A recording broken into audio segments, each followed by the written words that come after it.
Saturday afternoon sees the running of a horse race that brings families all over the country together. I remember growing up, this was the best day of the year, Grand National Day.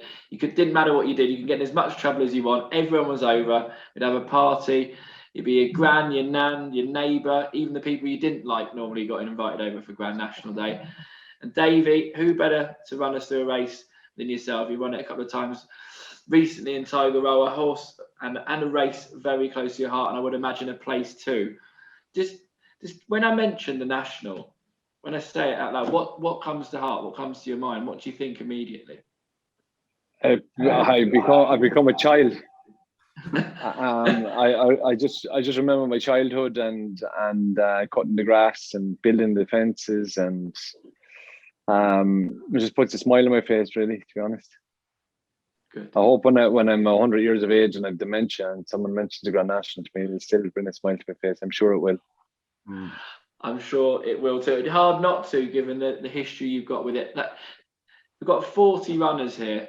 It's hard enough finding a winner in an 8-runner race, let a 40-runner race. So I think the tactic most people adopt is sort of to try and cut it down. It's a bit like when you go for a meal, isn't it? And they've got steak, lamb, fish. You're like, I'm not having the fish, rule that out. That's the way a lot of people go about races. So if we've got 40 runners, what's the tactic to trim it down? What were you looking for a horse to win the Grand National? Well, I was just going to say, just to Davy, everyone talks about this race, how the race has changed. Now, you're a man who is of a certain vintage. You've ridden in Grand Nationals. Steady. And the new style Grand National. And everyone keeps saying, oh, it's very different from what it was 10, 15 years ago in terms of the fences. Can you just tell everyone about that in terms of what it takes, and, you know, particularly about Tiger Roll in the way that he got away with some mistakes that he might not have done in the past? Yeah, people say that about Tiger Roll, but trust me when I tell you that the fences didn't make any difference to Tiger Roll. If they were big, small, or in between, it makes sure that he's as bright as a button. So I'm of the opinion that Tiger Roll would have won 2 Grand Nationals anyway, old fences or new fences, because he's bright enough to do that. But say the only difference is really the third fence is one of the major tests, right? It's big open ditch with a big lump of a fence in front of you. So that's the first test. And people are concentrating on the new fence and the old fences. The only difference is the back of Beecher's Brook is raised up. So when I was riding back in the day, early when I rode in the Grand National first, you literally nearly dislocated your knee coming back off of Beecher's Brook. You gave them the full reins and you sat back, and some of them tipped up and some of them didn't. And now it's just not as severe a drop. For me, that's the only difference. The other side of it is that if you hit one of the fences before, usually man and beast hit the ground quite hard. Now it's more, if you hit one of the fences, now it's the jockey gets flung and he hits the ground and the horse gallops off into the sunset. And that's the difference. If you hit one of them, if you hit one of them now, you're still at a disadvantage, whereas before, if you hit one of them, you hit the ground, and that's basically the short version of the difference. And for you, you're not riding the race this year, but there'll be lots of people just picking their own horses because that's what people do in this race. How important is it, national experience, having been around the fences before? If you were sitting on one, to go out on one that's never been over the Grand National fences, because we've got one of the shortest price favourites we've had in years, and he's never been over these fences. How big a thing is that?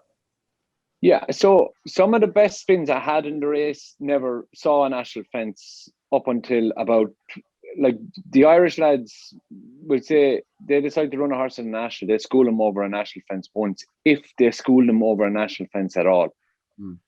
So the likes of I rode a horse for Tom Mullins a couple of years ago. His name, Maiden Taipan. Not a brilliant jumper of a park fence. Wasn't exactly looking forward to him. And they were the old type fences. And it was my first time completing the course. Great spin off him. Done everything brilliant. Then I rode Saint R, who had a brilliant record in the race. Yeah. and rubbed every fence, but knew exactly what he was doing.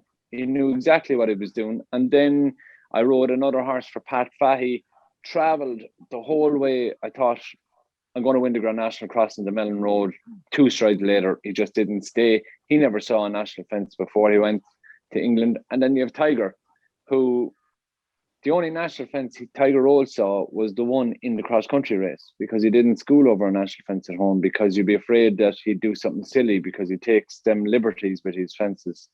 So, and that's my experience. I haven't ridden too many horses that come back.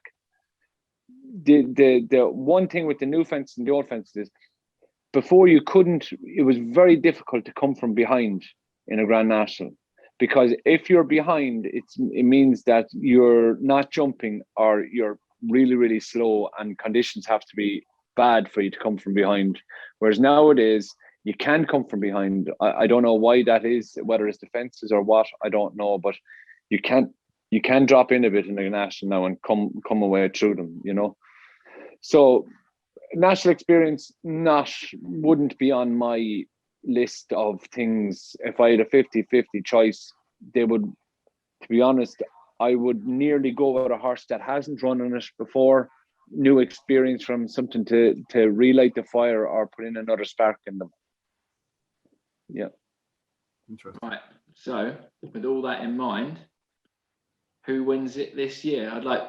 I'm generous, so you've got 2 picks each, not 1. So 2 each way selections, please, in the 2021 Grand National. And you've just talked for a bit, Davy, so I'll give you a minute to have a rest, and I'll put the pressure straight on Bill.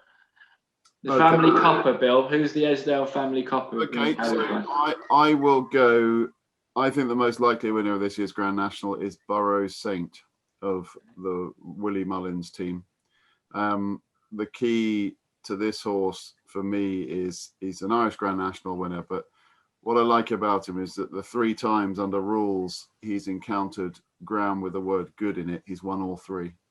And I think he just wants a decent sound surface. Now, it's not going to be fast ground, but it's not going to be really bad ground. It's going to be decent ground with the word good in it. And I think Burrow Saint is, for me, of the leading contenders, the most likely winner. I think he will be ridden by Patrick Mullins. I think he will travel. I think he will jump. And I think this has been the plan for some time. So of the leading contenders, obviously, I respect the likes of kind of Cloth Cap and Manila Times and all those ones. But the main dart at the short price would be Burrow Saint.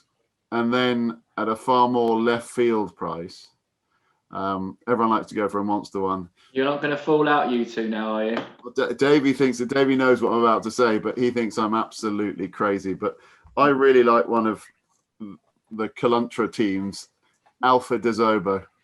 He is a bit long in the tooth, but that's all factored into the price. He's going to drift. He's ridden by Jody McGarvey, but he's going to be around 80 to 1 potentially on the day. 66 now, but I could see him being weak. Now, there is some method behind the madness, because he is 11 years old and he was 4th beaten 2 counties in the cross-country chase. But the thing I like about this horse is he's got experience of the fences. He fell back in 2018 in that Grand National. He fell at the chair, but he was travelling well in behind them. That was off a mark of 155. He came back. Richard Johnson rode him in the Beecher Chase in 2019, and he ran off a mark of 159 that day and ran all the way to the line at his own speed. Davy's gone. Right, you may have detected a slight edit there, and we've not got Hollywood behind us. We've got a good team, but not quite there, so we can't pull the wool over your eyes completely. Bill, you're just about to give us your second horse. Davey, would you like to tell us why you're in the car? Well, we've all taken the iPhone charger to the hotel before, but we've left the plug at home, so don't worry. I'll let you off, but I've got to take the piss out of you a little bit. It's the story of my life, between chargers and plugs and children. I just keep forgetting things. Horses. Well, in a minute, Bill's going to wish Oh, he'd man. forgotten his second selection in the Grand National, because if I'm taking the piss out of you, you're going to take the piss out of him, apparently. Bill, Right. second selection, please. My second selection is Alpha de Zobo. And Davy's going to shake his head in disbelief that I'm going for an 11-year-old like him. But the reason I like Alpha de Zobo is he's had to go over these fences before. He ran in the 2018 Grand National, and he was travelling okay when he came down when Rachel Blackmore rode him. He was off a mark of 155, came down at the chair, but he was just creeping into it. And then when he came back to the Beecher Chase in 2019, which isn't years ago, he was third to Walk in the Mill, and off a high mark that was off 159, and ran all the way to the line over 3 miles too. Had a certain Kimberlite Candy in front of him that day, but not beaten that far behind him. Now, he showed some real signs of life in the cross-country chase recently at Cheltenham. He was fourth, but doing it all in his own time. Now, whether he's quite got the speed to get involved in a finish of the National, I just think he might be one that could run really well at a big price, stay on for places or better. He's around 66 to 1 now. He might even be 80 to 1 on the day. Everyone loves a big price one that could outrun his odds. Now, for me, the key is he lines up here off a mark of 152. And when you look at the kind of the terms at which he meets a horses like Kimberlite Candy, Kimberlite Candy is 10 or 12 to 1 for this race. Now, they met in that Beecher Chase a couple of years ago. There was not much between them, and Alpha de Zobo is on 21 pounds better terms with the likes of Kimberlite Candy. Now, he's an old horse, he's experienced, he'll stay out of trouble, he'll do it all in his own time. But there are plenty of horses on that list of 40 that won't stay. I think he'll stay, I think he'll jump, and I think he is seriously overpriced. There we go. You could have been a lot, Bill. I would have said Look not at the grin guilty. on Davy's face. Look at it. I don't even know what you were appealing against, but you're not guilty after all that. So that's Burrows Saint for Bill at 9 to 1 and Alpha de Zobo at 66. Davy, your two horses for this year's National, please.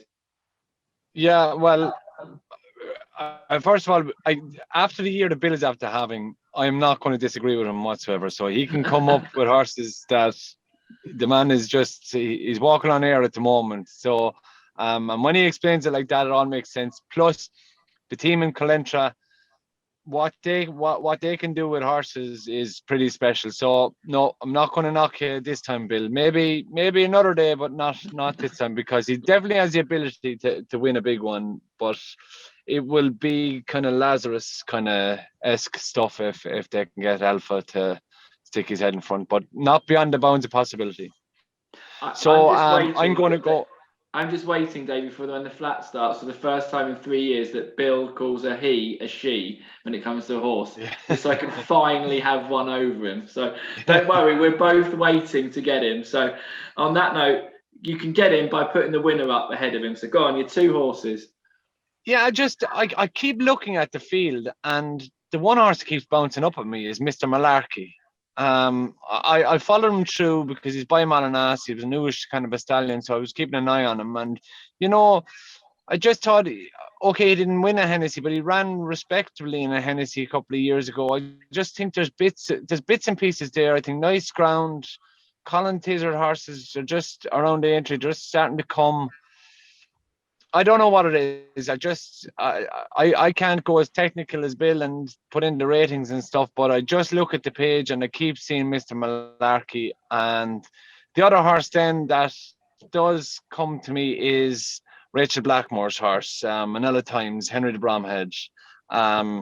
Stable is red hot. He's been second in two very, very competitive handicaps around Leopardstown. Flat track, left-handed. He beat me one day in Navan in a novice hand. He stayed on really well to beat me in a handicap around Navan on testing conditions. So I do feel that the stamina is there, stable in form. The colours are the right colours. JP McManus, I'm pretty confident that they'll have this in the back of their head for a while.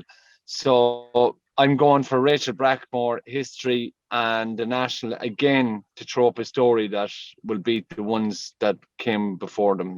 So I think Manila Times is my main one, and I think Mr. Malarkey is a bit left field. Well, let's hope you're right and Bill's wrong, because Mr. Malarkey was my main selection, and my second best selection was Annabelle Flyer, which hopefully just runs in the right JP McManus colours that's drying, and not necessarily your one. So there we go. Burrows Saint for Bill and Alfred Isobo. Mr. Malarkey for me and you, and a JP one alongside Annabelle Fly and Rachel Blackmore's charge as well. So that's the 2021 Grand National. Whatever you back it with us at Star Sports. We've got the key offer to mention to you, which no one else is running. That is, if you finish outside the places, you finish the race, but you don't finish in the first 6, we will give you your place money back. That applies to your first bet that you have. So make sure your main selection is your first one. But look, don't worry about getting one that doesn't finish. Just find the winner, and you're not bothered, are you? So, guys, Davey, enjoy the walk back into the hotel. Bill, enjoy the walk back into the enjoy the walk back to the sofa to watch the Masters, and we can all look forward to Saturday. Great stuff. Thanks for your time. Thanks, lads.